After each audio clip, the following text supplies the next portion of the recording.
যুব দলের নেতাটা মারা গেল সোমা আপা, আপনার তার জন্য খারাপ লাগে না?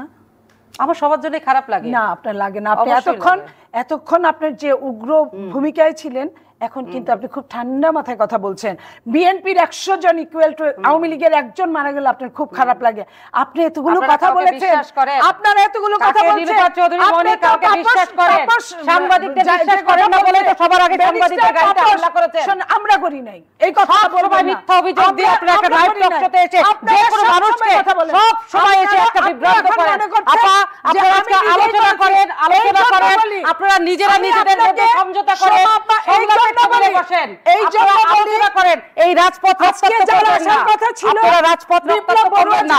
বিপ্লব বড়ুয়াদের কাছে আমাদের অনুরোধ, আপনাদের কাছে অনুরোধ, আমাকে কথাই বলতে দেন না। কথা বললে শুধু বিশ্বাস করে বিপ্লব বড়ুয়াকে কথা বলছে, ততক্ষণ আপনি চুপ ছিলেন। প্রত্যেকটা মানুষকে, কারণ আমি বলেছিলাম বিপ্লব বড়ুয়া আপনি কথা বলবেন, উনি কথা বলবেন। আমি আপনার সঙ্গে তর্ক করছি না। যে উস্কানিমূলক কথা বলেন আপনারা, যে আপনারা সাংবাদিক এতক্ষণ কথা বলমিরা হয়ে গেল, এতক্ষণ আপনি সিরিয়াস হয়ে গেলেন, কিন্তু যখন আপনি যুব দলের নেতা মারা গেল তখন আপনি এত অস্থির করে বললেন হ্যাঁ শুনেছি। আমি তো বললাম আবার কোন দেশের কথা। আপনি যদি একজন রাজনীতিবিদ হয়ে থাকেন তাহলে আপনার জানা উচিত ছিল, জার্নালিস্ট আপনাকে প্রশ্ন করেছে উনি কিভাবে মারা গেলেন। এটা হচ্ছে আপনার থেকে তথ্য বের করা, যেটা উনি অবগত হবেন। বডি ল্যাঙ্গুয়েজ কিন্তু আমি কিন্তু আপনাকে সুন্দর করে বলেছি উনি কিভাবে মারা গেল। দুইটা ওয়ার্ড মারা গেল, আচ্ছা শুনুন, জাতি দেখছে, জাতি দুইটা ওয়ার্ড বলতে করেছেন, এটা হতে পারে না। জাতি আজকে দেখেছে। আপনি শুনেন, আপনারা ক্ষমতায় যেতে চাচ্ছেন, যেভাবে ওনারা থাকতে চাচ্ছেন, এভাবে তো জাতি দেখেছে। এত খারাপ লাগে কেন? ওনারা 17 বছর ক্ষমতায় আছে, আপনার খারাপ লাগে না? কোনো কিছু আপনি আমার কেউ না, উনি আমাদের কেউ না, আমরা সাংবাদিক। প্রশ্ন করলে আপনারা বলে যান আপনারা অমকের দালালি করছেন, অমকের দালালি। আমি দোহাই আপনাদের সাংবাদিকতাকে সাংবাদিকতায় আপনি আলোচনা চালিয়ে যান। আপা দোহাই আপনার আলোচনা চালান নিজেদের মধ্যে। আপনি তো কথাই বলতে দিচ্ছেন না, কিন্তু অন্যদিকে উস্কানিমূলকভাবে ডাইভার্ট করবেন না। আমি বলুন আপনার সঙ্গে কথা বলবো না, আপনার সাথে কথা বলবো। আপনি তো আমাকে এর মধ্যে টেনে আনছেন। আমি অবশ্যই আপনার বডি ল্যাঙ্গুয়েজের কথাটা আমি জাতিকে জাস্ট বুঝিয়েছি। অবশ্যই বডি ল্যাঙ্গুয়েজ জাতি জানে। যুব দলের নেতা মারা গেল, আপনি খুব স্লোলি নিলেন। প্রশ্ন করলাম আপনি যখন মারা গেলেন, পুলিশ মারা গেল, মনে হয় পুলিশটাকে আমি মাইরে আপনার এখানে আসছি। বাবা আপনি কেন আপনি আমাকে মনে করলেন আমি আসামি? আপনি বলেননি যেটা বলছেন, এটা বলেননি যে উনি চার কিভাবে মারা গেছেন। এই মারা গেছেন উনি প্রশ্ন তুলতেন, আপনি বলতে পারেননি। আপনার সাংবাদিকতায় যায় না। এই সমস্যাটা শিখাতে হবে না রে আপা, আপনারা রাজনীতি করেন। আমি যার কাছে আসব, আমি সাংবাদিক হিসেবে আপনার সাংবাদিকতার জায়গা ছেড়ে দেন, আপনারা রাজনীতি করেন, কাছে আসি না, রাজনীতি করেন। আমি তো কোনো নেতার কাছে আসি না। আপনি সাংবাদিকতা আপা প্লিজ শেখাবেন না। অবশ্যই আমি শেখাবো। আমি আরো 50টা সাংবাদিকের সাথে কাজ করি, আপনার সাথেও কাজ করি। আপনারা আলাপ করেন, আজকে জাতি দেখবে, আলাপ করেন। আগামীকাল হরতালে কি হবে?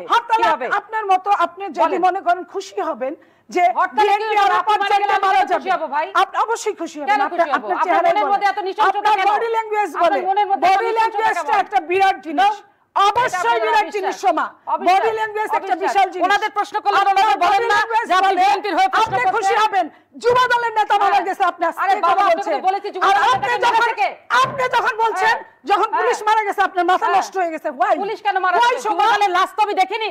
হোয়াই আমি জিজ্ঞেস করলাম, আমি যখন বলছি তখন আপনার বলা উচিত ছিল। একই পুলিশের লাশটা দেখতে সারা দুনিয়ার লোক, একটা নিথর ডেড বডি পড়ে আছে, নিথর ডেড বডি পড়ে আছে হাসপাতালে গেলে ওটা নড়াচড়া করে না। মেরেছে কে? ওই লাশ মারা গেলে নড়াচড়া করে, ওটা দেখলেও আমাদের খারাপ লাগে। আমরা যখন মঞ্চে ছিলাম, খারাপ লাগছে। আমরা যখন মঞ্চে ছিলাম, শুনেন তো আপনি শুনে থাকেন দলের লোক মারা গেছে, মাথা ঠান্ডা করেন, মাথা ঠান্ডা করেন। আজকে হরতাল, মাথা ঠান্ডা করেন। ভোট এখনো আসেনি, তফসিল এখনো হয়নি।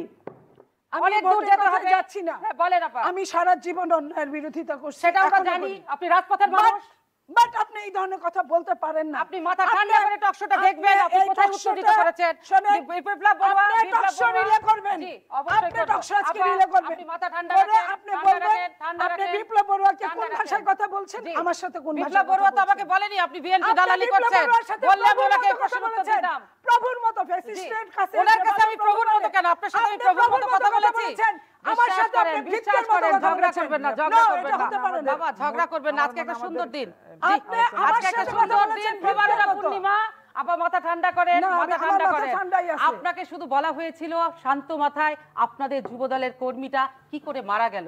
কি করে মারা গেল আপনি জানেন না? আজকে এখানে কথা বলতে আসছি, উনি কি পেঁয়াজ কাটতে গিয়ে মারা গেছে? এটা কি উত্তর হতে তাহলে পারে? কেন আপনি এই আমি তো কথাটা এটাই বললেন? জিজ্ঞেস করেছি, আপনি এত সাংবাদিকতা খবর প্রশ্ন রাখেন, করা। আপনি সাংবাদিক, আপনি এই আমি তো খবরটা আপনার রাখেন থেকে না? জানলাম। আমি যখন এখন বললাম আমি মানব জানলাম। জমিনে দেখলাম এখনো, সেইজন্য তো তো জিজ্ঞেস আমি করেছি, বললাম আপা, আপনি এটা কি মানব জানতে জমিন চাওয়া পড়েন, সাংবাদিকের অপরাধ? আপনি মানব জমিন কিভাবে পড়েন, মারা গেল? আপনি আরো 5টা পত্রিকা পড়েন। আপা, আমার সাংবাদিকের জানতে চাওয়াটা কেন? অবশ্যই যে BNP এটা যখন অপরাধ। মারা যায়, বিএনপি তো আর বিএনপিকে অবশ্যই মারেনি, কেউ তো বিপ্লব মেরেছে। বড়ুয়া চ্যালেঞ্জ করলো, আমি একটা পত্রিকার নাম বললাম, আপনি নামটাই বলতে পারেন না। আমি সাধারণ আরে তথ্য মাথা কি চাইলাম। ঠিক আছে আজকে আমাদের? তথ্য চাইলাম আমি তো। মৃত্যুর আমি ঘর থেকে সেজন্যই ফেরত বলছি, আসা একজন আমি মানুষ, সেজন্যই বলছি, আপনার এখানে আজকে আসছি। মাথা ঠিক নাই, শোনেন, আপা।